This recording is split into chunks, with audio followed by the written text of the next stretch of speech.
अस्सलाम वालेकुम जी, मेरा नाम आमिर बिलाल है। नाजरीन, आज ख़ास तौर पर 3 ममालिक का जिक्र करेंगे और ये तीनों ममालिक एक दूसरे के साथ जुड़े हुए हैं।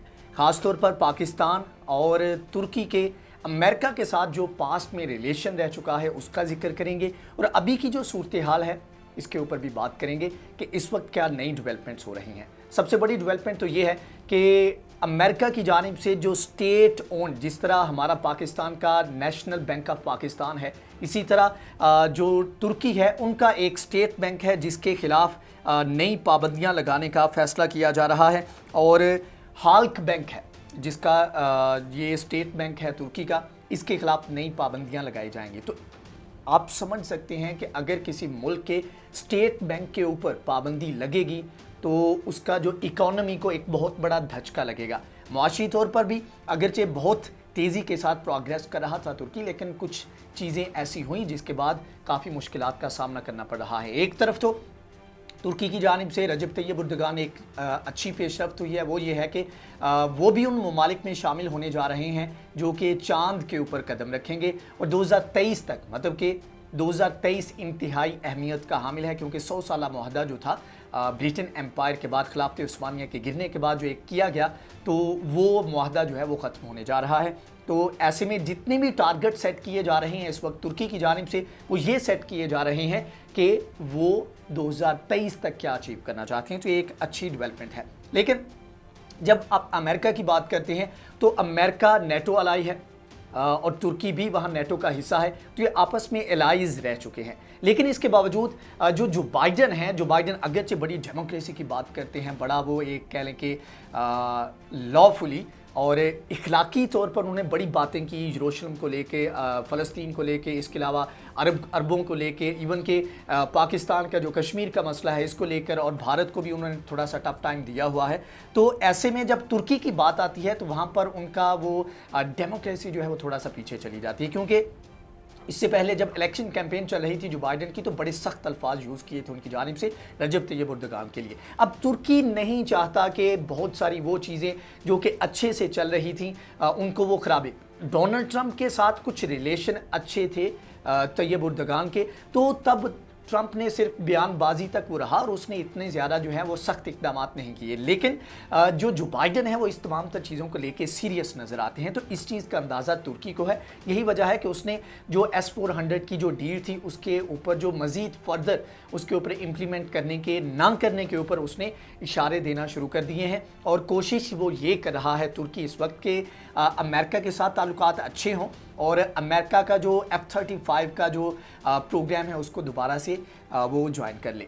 लेकिन इसके नुकसान, अब सवाल पैदा ये होता है कि अगर तुर्की ऐसा नहीं करता तो उसके नुकसान क्या हो सकते हैं। तो नुकसान ये है कि सबसे पहला बड़ा नुकसान तो ये हुआ कि जो एक्सपोर्ट लाइसेंस था नेटो एलाई होने के नाते जो दिया गया था तुर्की को, वो मौखर किया गया, मनसूख कर दिया गया डोनाल्ड ट्रंप की जानिब से। दूसरा ये है कि यूरोपीय यूनियन जो है वो अमेरिका के अंडर ज़्यादातर आती है, जो अमेरिका कहता है वो उसके ऊपर अमल दरामद करते हैं। तो यूरोपीय यूनियन जो है उसके तुर्की के ऊपर अगर अमेरिका पाबंदियां आयद करता है तो यूरोपीय यूनियन भी तुर्की के ऊपर डेफिनेटली पाबंदियां आयद करेगी, जो कि अभी तक वो रुके हुए हैं, उस तरह पाबंदियां आयद नहीं की गई।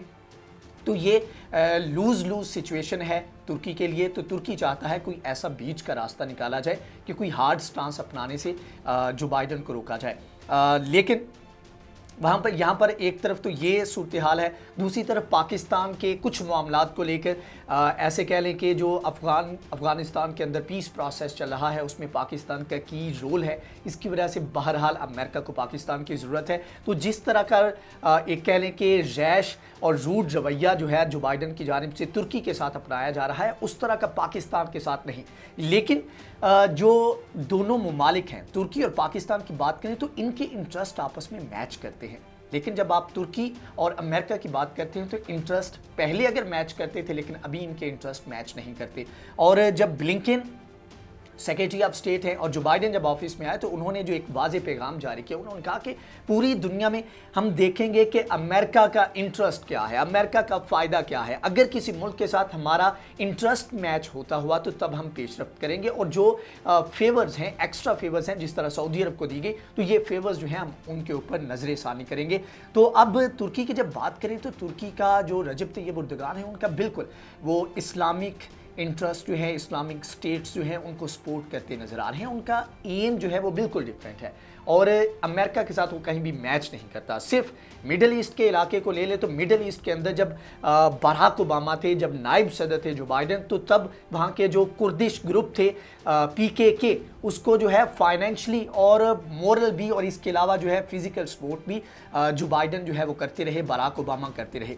तो तुर्कों का या ऐसे कह लें कि रजब तैयब एर्दोगान का सबसे ज़्यादा उनके लिए ख़तरा जो है वो यही कुर्द ग्रुप है। तो ऐसे में ये वो एक फ्रिक्शन पॉइंट है जिसके ऊपर इंटरेस्ट मैच नहीं करता। तो अगर समहाउ ऐसा कोई रास्ता निकाला जाए जिसके ऊपर एक दूसरे को वक्ती फ़ायदा दे सकें तो वो वक्ती फ़ायदा वक्ती तौर पर दे सकेंगे, लेकिन यह है कि वो लॉन्ग टर्म नहीं चलेगा। तो ये है मामला इस तरफ। अब दूसरा बात कर लेते हैं कि पाकिस्तान के भी आने वाले वक्त में अमेरिका के साथ हालात ख़राब होने जा रहे हैं। अगर अमेरिका ने कोई कदम नहीं उठाया तो उसकी रीज़न ये है कि उसको अभी पाकिस्तान की ज़रूरत है। और जिस तरह की अमेरिका की पॉलिसी है, जब तक किसी मुल्क की उसको ज़रूरत है तब तक वो उसको सपोर्ट करता है, उसके बाद उसको बिल्कुल साइड से, रास्ते से हटा देता है। अब पाकिस्तान का इंटरेस्ट कैसे मैच नहीं करता? उसकी रीज़न ये है कि पाकिस्तान और तुर्की का इंटरेस्ट आपस में मैच करता है। पाकिस्तान और तुर्की ने पिछले कुछ सालों में देखें कि एक दूसरे के साथ ताल्लुकात बहुत ज़्यादा बड़े हैं। बाइलेटरल जो इंगेजमेंट है उसके ऊपर बहुत ज़्यादा काम किया गया है। अब अगर हम पाकिस्तान की ऐसे कह लें कि जो डायनामिक शिफ्ट है उसकी बात करें तो पाकिस्तान जो बहुत ज़्यादा असलहा अमेरिका से लेता था वो अब सबसे बड़ा इंपोर्टर जो असलहे का बन चुका है, या ऐसे कह लें कि चाइना एक पहली प्रायोरिटी पाकिस्तान के लिए बन चुके हैं। इस वक्त सबसे बड़ी इंगेजमेंट पाकिस्तान की चाइना के साथ है। और अगर तुर्की की बात करें तो हालिया पिछले कुछ महीनों में और 2 सालों की बात करें तो इसमें इतना ज़्यादा इसमें काम हुआ है कि इस वक्त सबसे बड़ा असलहे का जो एक्सपोर्टर है पाकिस्तान को वो तुर्की है और ये 4थे नंबर पर तुर्की आता है। अगरचे पास्ट में ये दोनों ममालिक जो हैं वो अमेरिका के साथ खड़े नज़र आते थे और इवन के कोल्ड वार की बात की जाए तो वहाँ पर भी पाकिस्तान और तुर्की जो है ये सबसे बड़े इत्तेहादी थे अमेरिका के। लेकिन अब सूरत हाल बिल्कुल तब्दील हो चुकी है। वो कोल्ड वार की बात करें तो जो दुश्मन था अमेरिका का, अब उसके साथ तुर्की के ताल्लुकात अच्छे हैं, पाकिस्तान के ताल्लुकात मज़ीद अच्छे हो रहे हैं। और रशिया जो है वो एक फैक्टर है जो कि इन रिलेशंस को मज़ीद डिस्टेंस करेगा। ये दोनों ममालिक जो है मज़ीद अमेरिका से दूर होंगे। वक्ती तौर पर एक 2023 तक का इंतज़ार तुर्की कर रहा है और पाकिस्तान जो है वो ऐसे कह लें कि ये 2 ममालिक हैं मुस्लिम उम्मा में जो चाहते हैं कि जो डिपेंडेंस है असलहे को लेकर उसको कम से कम किया जाए जो वेस्टर्न ममालिक हैं उनके ऊपर। और ये दोनों ममालिक सेल्फ रिलायंस पॉलिसी के ऊपर अमल पैरा हैं। और तुर्की का तो ये एम है, उसने अपनी डिफेंस प्रोडक्शन का ये एम सेट किया हुआ है कि 2023 तक वो अपनी प्रोडक्शन जो है उसको मैक्सिमम 90% से ऊपर लेकर जाएगा, जो कि अपने मुल्क के अंदर वो करेगा।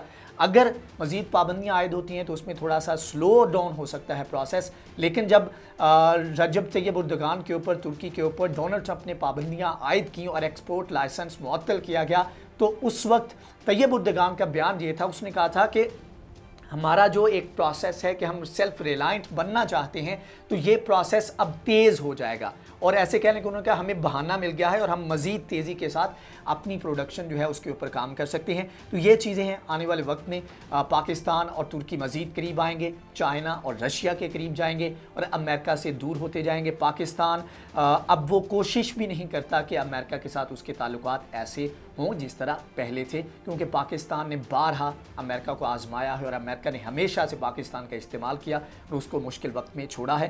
तो अब देखना ही है कि सूरत हाल किस तरफ जाती है और तुर्की की और पाकिस्तान अपना जो एक पोटेंशियल है, इवन कि अभी ये रिसेंटली एक बड़ी मशक़ें की गई अतातुर्क 11 के नाम से, और इससे पहले भी पाकिस्तान और तुर्की के दरमियान जो बायलैटरल एक्सरसाइजेज हैं उनमें इजाफा हुआ है। अब देखना यह है कि पाकिस्तान और तुर्की के दरमियान जो बाहमी ट्रेड का, बाहमी जो ताउन का एक पोटेंशियल है उसको किस लेवल तक लेकर जाते हैं और कितना ज़्यादा इसको इस्तेमाल करते हैं। तमाम तर डेवलपमेंट्स के बारे में हम आपको आगाह करते रहेंगे। अगर आपको ये वीडियो पसंद आई है तो इसको लाइक करें, शेयर करें, हमारे चैनल को सब्सक्राइब करें। नेक्स्ट वीडियो में हाजिर होंगे, तब तक के लिए अल्लाह हाफ़िज़।